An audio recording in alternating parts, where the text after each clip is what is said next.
പൊന്നണിയട്ടെ. Sevens golden diamonds, Eramalloor, Vadathala. വായനയെ പ്രോത്സാഹിപ്പിക്കുന്നതിന്റെ ഭാഗമായി മട്ടാഞ്ചേരി MASS LP സ്കൂളിൽ സ്നേഹപൂർവ്വം സുപ്രഭാതം പദ്ധതിക്ക് തുടക്കമായി. വായനയെ പ്രോത്സാഹിപ്പിക്കുന്നതിന്റെ ഭാഗമായി മട്ടാഞ്ചേരി MASS LP സ്കൂളിൽ സ്നേഹപൂർവ്വം സുപ്രഭാതം പദ്ധതിക്ക് തുടക്കമായി. മാനേജ്മെന്റ് പ്രതിനിധി അബ്ദുൽ ഖാദർ ജബ്ബാർ അധ്യക്ഷത വഹിച്ചു. പടിഞ്ഞാറേക്കോട് മുഹിയുദ്ദീൻ പള്ളി ജമാഅത്ത് കമ്മിറ്റി സെക്രട്ടറി CA ഫൈസൽ ഉദ്ഘാടനം ചെയ്തു. സുപ്രഭാതം പരിപാടി, സ്നേഹപൂർവ്വം സുപ്രഭാതം എന്ന സ്പോൺസർഷിപ്പ് ഈ സ്കൂളിൽ ആരംഭിക്കുന്നത് മുതൽ ഇന്നേ വരെ എനിക്ക് ചെയ്യുവാനുള്ള ഒരു അവസരം ദൈവം തമ്പുരാൻ എനിക്ക് തന്നിട്ടുണ്ട്. എന്താണെന്ന് വെച്ചാൽ എന്താണെന്നറിയോ, എനിക്ക് നിങ്ങളെ ഭയങ്കര ഇഷ്ടമാണ്. ഈ കുട്ടികളാണ്, ഈ സ്കൂളിലെ കുട്ടികളെ എനിക്ക് പ്രത്യേകിച്ച് ഭയങ്കര ഇഷ്ടമാണ്. മനസ്സിലായോ? നിങ്ങളെല്ലാം പത്രം വായിക്കാറുണ്ട്? പത്രം വായിക്കണം. പത്രം വായിച്ചാലേ വളരൂ. എങ്ങനെയാ? പത്രം വായിച്ചാലേ വളരൂ. മൊബൈലിലേക്കൊന്നുമല്ല നോക്കണം, നമ്മൾ പത്രം വായിക്കുക. ഇതെവിടെ ഈ അക്ഷരങ്ങൾ കണ്ട നിങ്ങൾ? മലയാള അക്ഷരങ്ങൾ. ഈ അക്ഷരങ്ങൾ കൂട്ടി വായിക്കുന്നതാണ് നമ്മൾ ഈ പത്രത്തിൽ എല്ലാ ദിവസവും നമ്മളൊന്ന് കണ്ണോടിക്കുക. അതിന് പ്രത്യേകിച്ച് എനിക്ക് പറയാനുള്ള നമ്മുടെ ടീച്ചേഴ്സിനോടാണ്.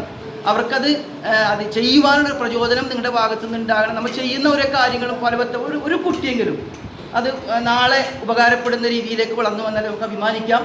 അതിൻ്റെ ആ ഒരു അനുഗ്രഹം എനിക്ക് ദൈവം തമ്പുരാൻ്റെ കയ്യിൽ നിന്ന് എനിക്കുണ്ടാകും എന്നുള്ളൊരു പ്രതീക്ഷയോടുകൂടി ഞാൻ ഈ പരിപാടി മാക്സിമം എനിക്ക് ചെയ്യാവുന്ന കാലത്തോളം ഞാനിത് ചെയ്തിരിക്കും.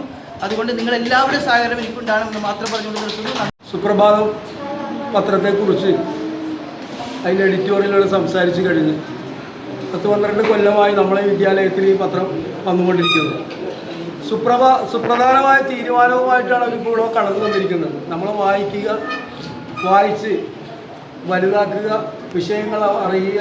പിന്നെ ഇനി അടുത്ത് നമ്മൾ കണ്ട ഒരു പ്രശ്നം വെച്ചാൽ ജന്തർ മന്ദറിൽ വിദ്യാർത്ഥികൾ നടത്തിയൊരു സമരമുണ്ട്. ആ സമരം എല്ലാം തന്നെ വിജയിക്കാൻ പ്രധാന കാരണം ഈ പത്രങ്ങളാണ്. പക്ഷേ ആ സമരത്തിനെതിരായിട്ട് എഴുതിയ പത്രങ്ങളുണ്ട്. ആ പത്രങ്ങൾ ജനങ്ങൾ കൈകാര്യം ചെയ്തത് നമ്മൾ കണ്ടതാണ്. അപ്പോൾ പത്രങ്ങളിൽ കൂടിയാണ് ഈ ലോകത്ത് നടക്കുന്ന എല്ലാ കാര്യങ്ങളും നമ്മൾ അറിയുന്നത്. അതുകൊണ്ട് കൂടുതൽ വായിച്ച് വളർന്ന് വലുതായി നമുക്കും നമ്മുടെ വിദ്യാലയത്തിനും നമ്മുടെ സമൂഹത്തിനും ഗുണകരമായ മാറ്റം നമ്മുടെ മക്കളിൽ ഉണ്ടാകട്ടെ എന്ന് പ്രത്യാശിച്ചുകൊണ്ട് എൻ്റെ വാക്കുകൾ. സ്കൂൾ പ്രധാന അധ്യാപിക ഐ ഷിംജ, അധ്യാപിക തനൂജ തുടങ്ങിയവർ സംസാരിച്ചു. News bureau, Mattancherry.